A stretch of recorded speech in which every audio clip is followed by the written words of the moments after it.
even though a Yid believes this, and a Yid truly believes that the world doesn't have any existence, and that the world is just like the sunlight, doesn't have any existence relative to the sun itself, so to the world has no existence if we would see the Creator. But we don't truly understand it. We imagine it in our minds. That the world is batal. If you would see the life force that creates the world, if we truly saw the ruchnistic chayas of the world, then we wouldn't see a physical world. As something along the lines is how we should understand the story of the. We would just see it as ruchnis. Well, so we wouldn't see a physical world; we would see a ruchnistic world. It's like when the story of the Alter Rebbe, when he walked through the wall or something like that. It's gashmis. It's parts of ruchnis that were put together or something like that. What was that story? Yeah, but you wouldn't see it as a helem on a likus. Right. So I 1 second. Wait. So there's a couple of things that we should discuss. So first of all, there's another story that I was going to mention, and maybe it's sort of variations of the same story. There's a story of the Mitzvah Chametz, right?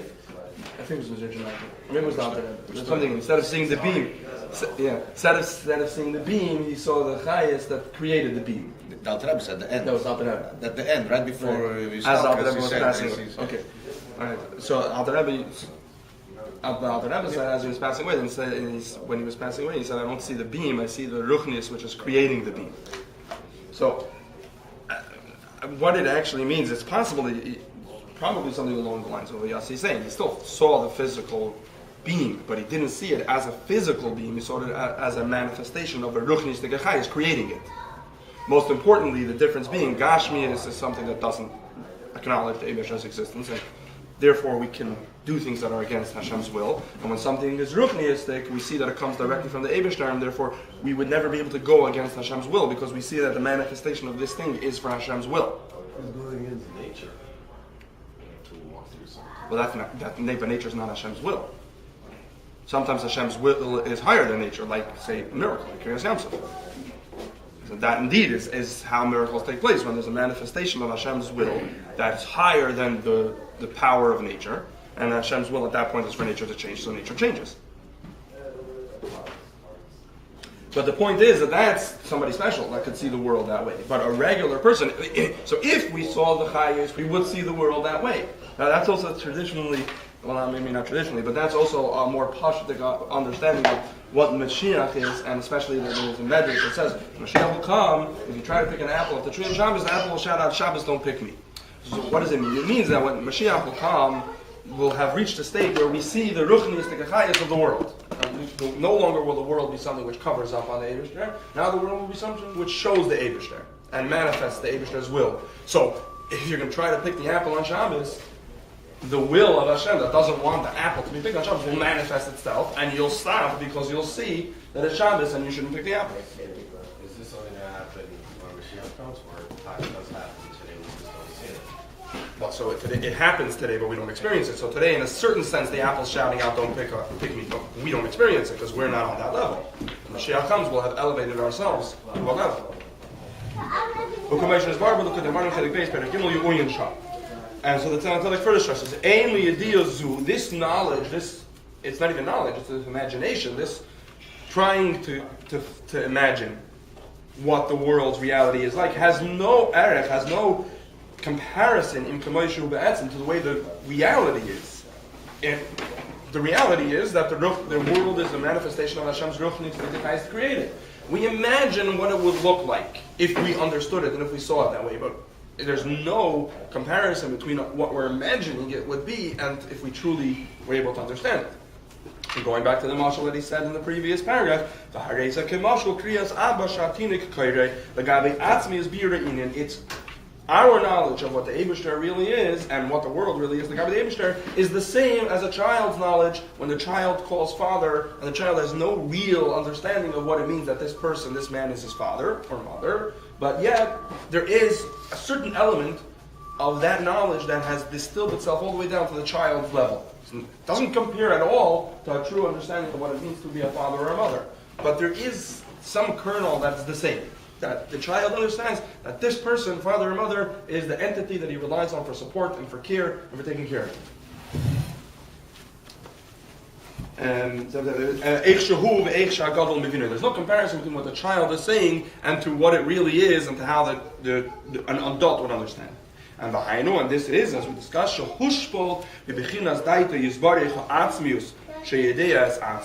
that Hashem's knowledge and how Hashem truly understands and experiences himself has lowered itself down.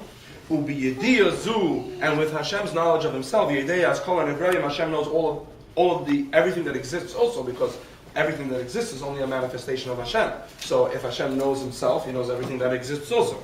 And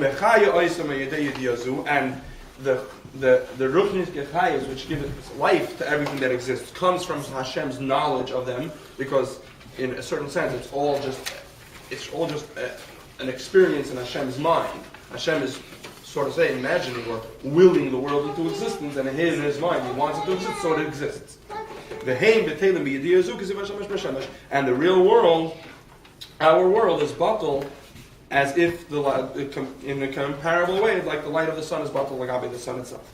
This knowledge, the knowledge of what it really is that Hashem has, it gets minimized, and it's labsha b'levushim v'halamim, and it gets dressed up in all kinds of explanations of levushim, until it can be grasped Adam, the way in the knowledge of a person. He knows this idea, he knows it in truth.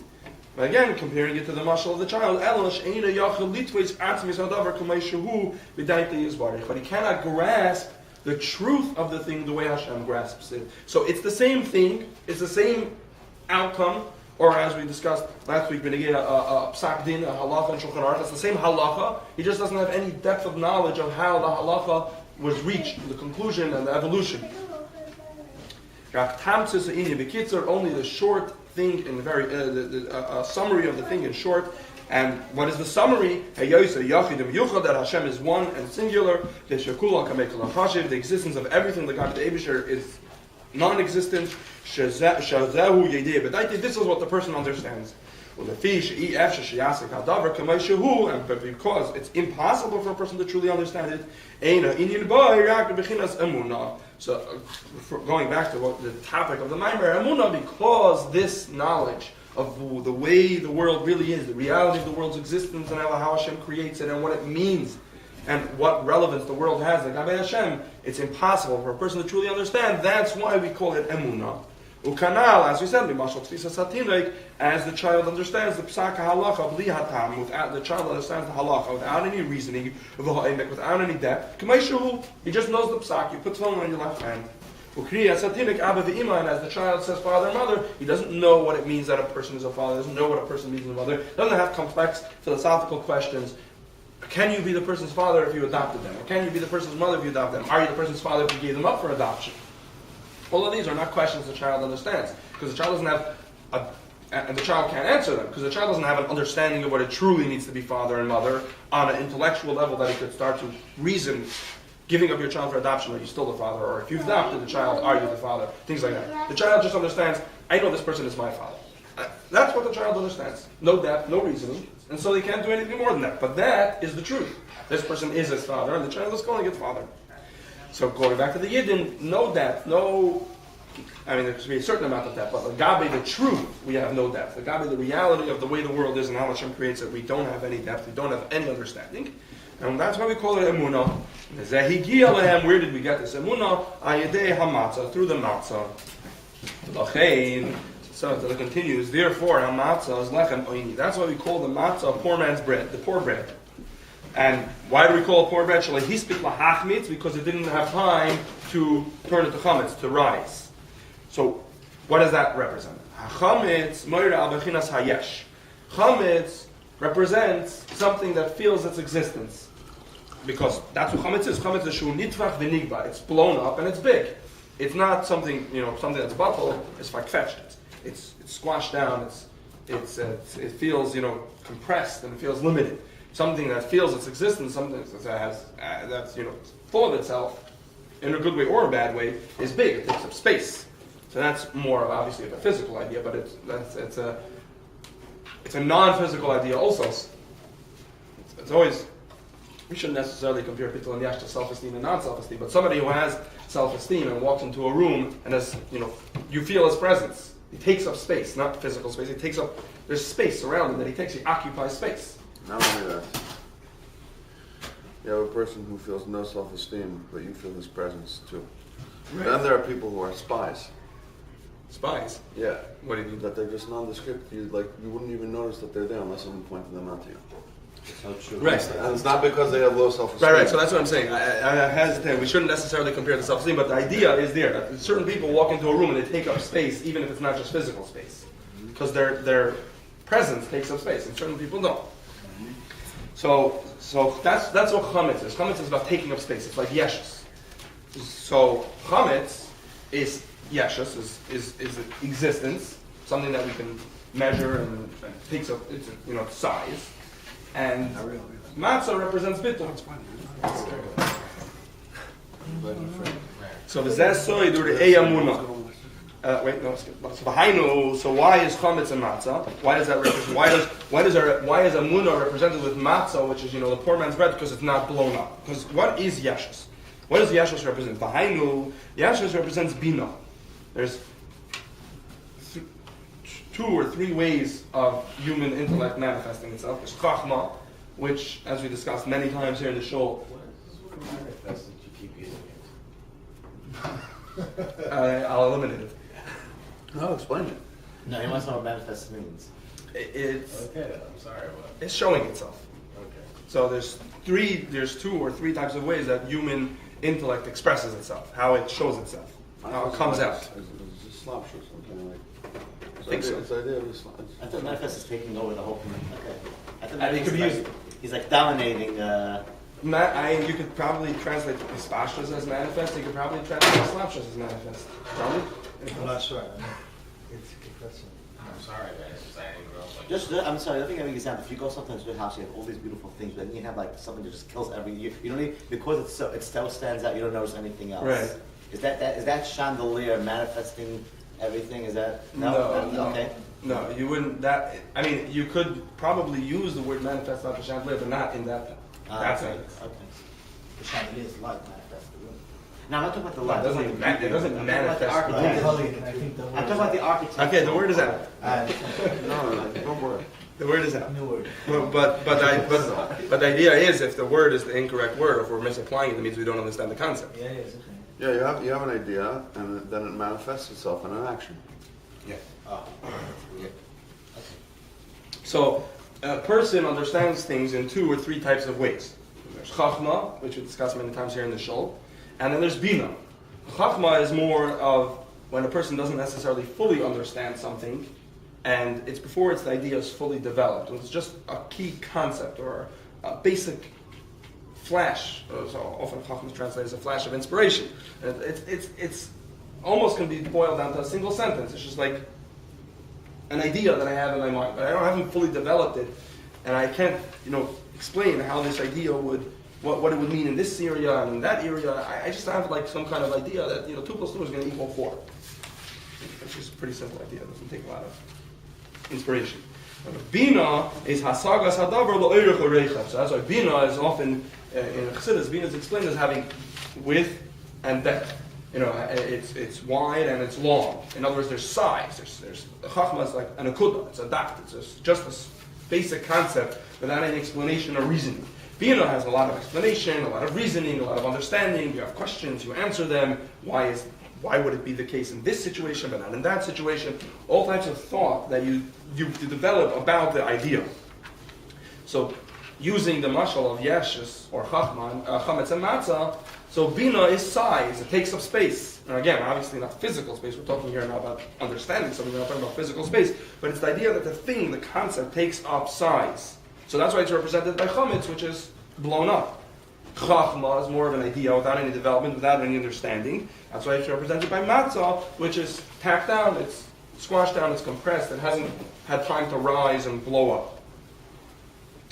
So, mash'enke mechinas ha'chachma, and chachma is comprised of the 2 words koyach ma, and Chassidus points out that because ma means what is it, so chachma represents bitul v'tachlis, and that is because chachma is a level where we realize that kula kamei kula chashiv, that everything, when we're talking about ruchnistika chachma and trying to understand the Eibishter, we understand that everything that got the Eibishter is batal, and we can't really understand the Eibishter, and our knowledge is not real knowledge, and the Nishbala Yediyah Zu Lamata Me'asaga. So that is something that's above our understanding.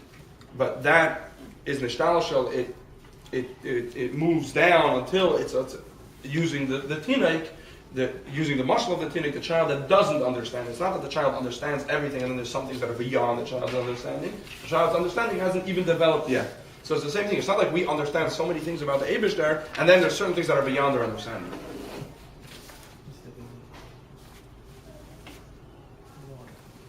I don't get to get to the matter. How do you get to what? The matter.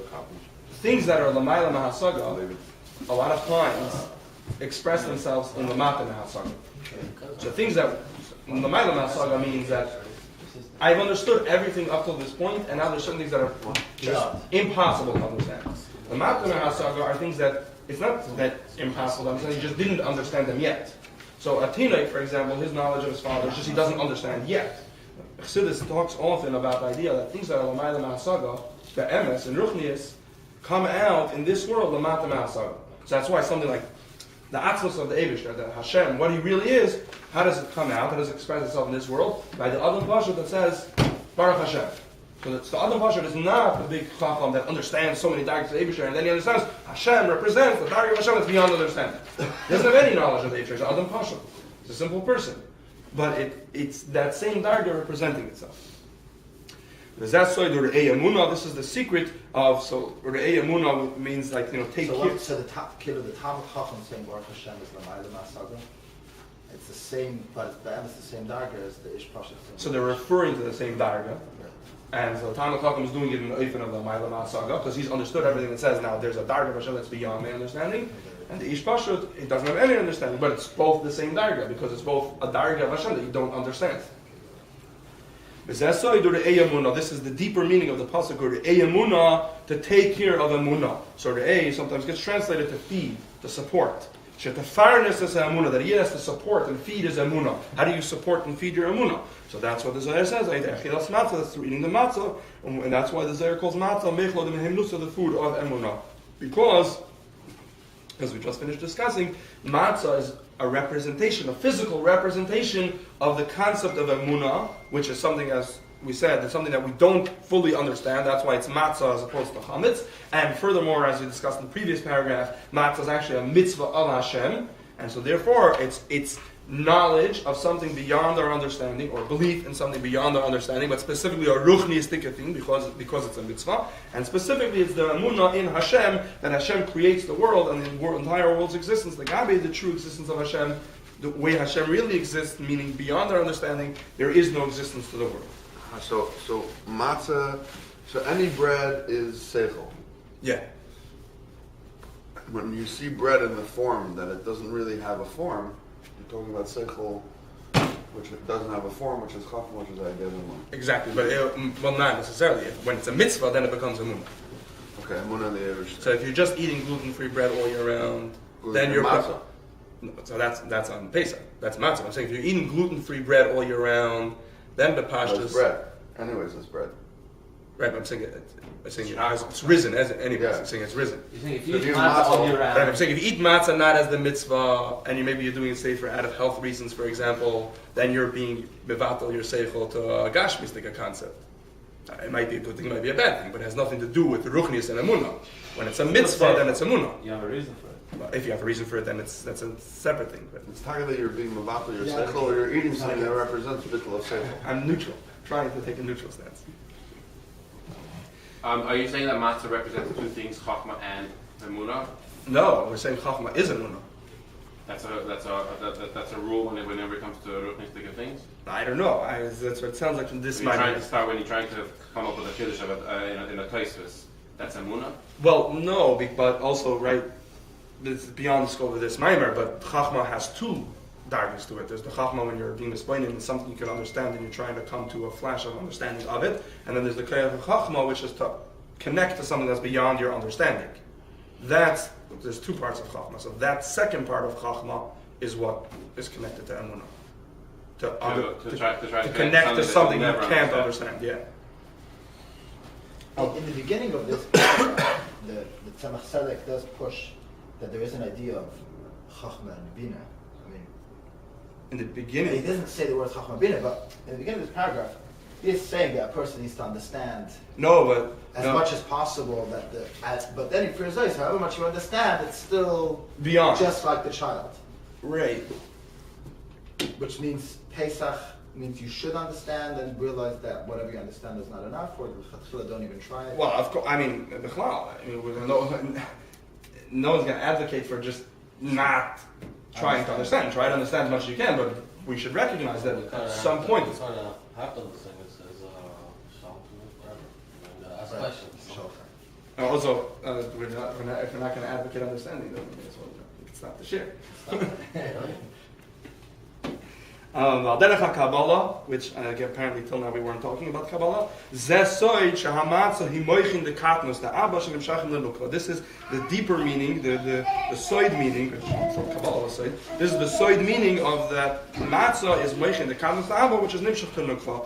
The Tzemach Leimer, the Tzemach Tzedek explains what I don't know, it's the Zayir or whoever it is that says that. Shenimshachim the zah. That what does it mean that they're nimshach to nukva? They're nimshach to zah. Mizal the nukva. Aidei ha'agada. Pesach. So. Oh. Aidei ha'agada on Pesach. No, Pesach. The mouth talks. Yeah. Yeah. Then. Okay. Mashakaza Pri Eitz Chaim, and this that it says in Pri Eitz Chaim Shamatza Yigadlos Sheni the Abba, and here we're saying it was Katnos the Abba. Gam King Yeshlemesh with Derech Mitzvosecha Bovad. It might just be a remes. Mashakaza Behedri Pri Eitz Chaim B'Inin Tzidus HaOmer. Shal Kach Knisas Gadlos the Abba Mishtosh Neyami B'Chol Shavua Ayin Sham. Ayin Sham. And then Tzemach Tzedek adds in the star on the bottom. Oishu Aidei Birchas Ala Chilas Matzah. It could be that there's one thing that gets accomplished through eating the matzah and another thing that gets accomplished through the bracha. So Meshach Zbark Abe Yain the Kiddush, that the Yain of Kiddush is name is a Gadlus Risha the Katn Sheni the Hema, Ala Gadlus Sheni Nimshach Aidei Birchas HaKiddush. So either what the Pri Eitz Chaim is saying is just a remez, or what the Pri Eitz Chaim is saying is referring to the bracha of matzah. Either way, so it says that matzah is meichin the Katnos the Abba, which is nimshach to nukva. Pirush, what that means is Bechinas meichin the Gadlus the Abba. Who in Gilui Atzmis Chachmasi is Barich. Meichin the Gadlus is the way it really is. But that's beyond our understanding. When it is in Nitzamtzim, it gets limited and it gets dressed up, so to say, in the Vushim, which are mailim the truth, but make it, they conceal the truth and the depth of the thing, but they make it able for us to be able to understand it on our limited level. According to the level of every individual creation, then it's Nikar Katnos, then it's called Katnos. And that's why we're saying that on Pesach it's Katnos the Abba, because it becomes limited in a way that we could connect to it. Come out as we discussed. So,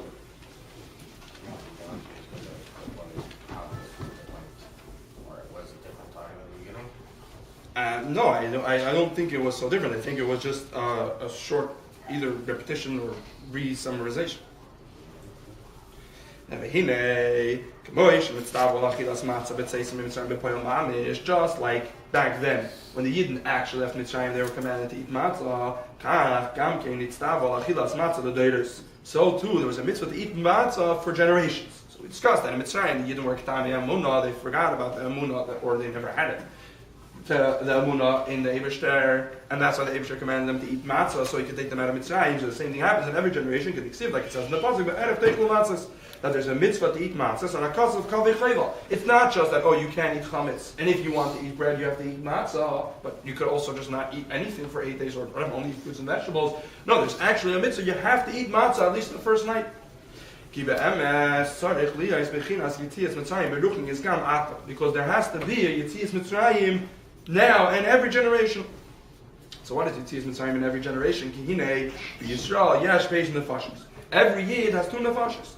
Nefesh Abahamis and Nimshach from Klipas Noiga is the Nefesh Abahamis, which is Nimshach from Klipas Noiga. Shesham Sheirish Ha'ayin Umois, which Klipas Noiga is the source of all the other nations of the world besides for Yidden, and as we discussed, in the other nations of the world believe in an Eibishter, but they don't believe in the Eibishter the Torah wants the Yidden to believe in.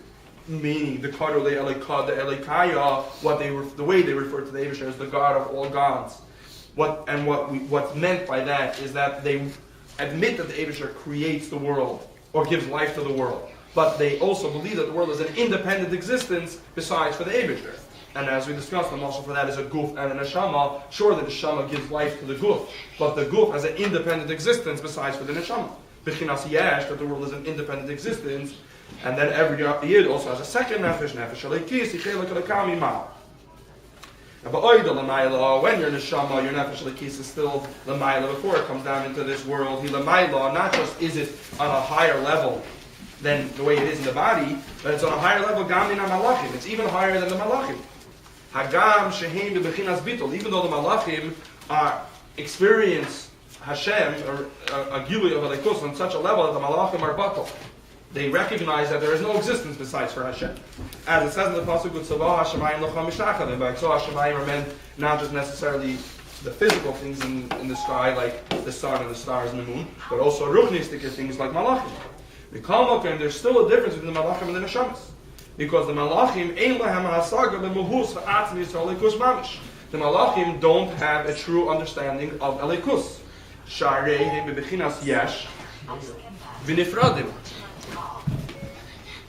Because the malachim are independent, or they are in a certain aspect, independent and separate of the Eibishter. The malach is not Hashem, because the malach is separate from Hashem, so the malach cannot have a true understanding of what it means to be Hashem.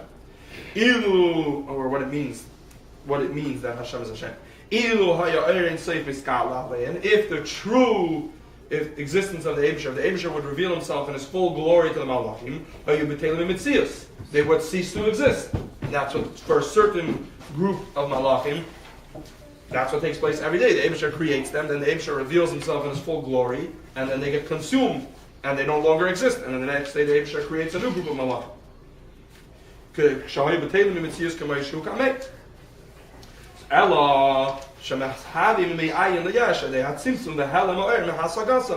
The reason why the malachim can exist as an independent existence is because the Eibishter limits himself and doesn't reveal himself in his full glory to them. And that allows them to be independent of the Eibishter. Yet they still are batal, people are yesh, because because they do have a limited knowledge in the Eibishter, and that the Eibishter created them from nothing. So they don't have the full knowledge of the Eibishter, so that's why they continue to exist. They have limited knowledge, they don't have no knowledge, so that's why they recognize that they come from the Eibishter. So the malachim, the Maila, have the same type of knowledge that a Yid's emunah has. Should we stop? Avol nishamis Yisrael, the nishamis of the Yidin, nimshachim b'chachmasi yizbarech shehir lekus mamash. Nishamis l'mayla are a part of the Eibishter. They're not an independent existence of the Eibishter. They are a part of the Eibishter's existence. And the einon nifradim klal, they are not separate from the Eibishter at all. And therefore, Neshamis l'mayla hayu masigi muhusa lekus shebiyud sfiris amahav me'ayin liyesh. The Neshamis l'mayla truly understand the Eibishter, because as we discussed all the time, to truly understand the Eibishter, if you're something separate from the Eibishter, you can't truly understand the Eibishter. But the Neshamis l'mayla are not separate from the Eibishter; they are part of the Eibishter l'mayla. Therefore, they could truly understand the Eibishter. Zel b'chinas gadlus mamish. That's why they have gadlus, a knowledge of gadlus. Yeah. But that's all the Maila. That's the way the neshama, the nefesh halikis is the Maila. And so when it's the Maila, not just is it higher than it is in the guf, it's higher even than the malachim, because the Maila and the malachim are separate from the Eibishter. They only have a limited knowledge of the Eibishter. But the neshama, being a part of the Eibishter, can truly understand the Eibishter. Are they b'teilim mamish? The neshamas? Yes and no. They're b'teilim mamish, but not b'teilim mamish like the malachim would be bothered. Why? Because the malachim b'teilim mamish would be that they cease to exist. The neshamas b'teilim mamish is that they're not separate, but they still exist. Why? What's the difference? The difference is They're always still part. Because they're part of Hashem. They're not an independent thing which can't exist together with the Creator. They're just another part of Hashem. Just like Hashem's chachma is not batal l'gabe Hashem's chachma. So what happens between there and here that will not allow us to understand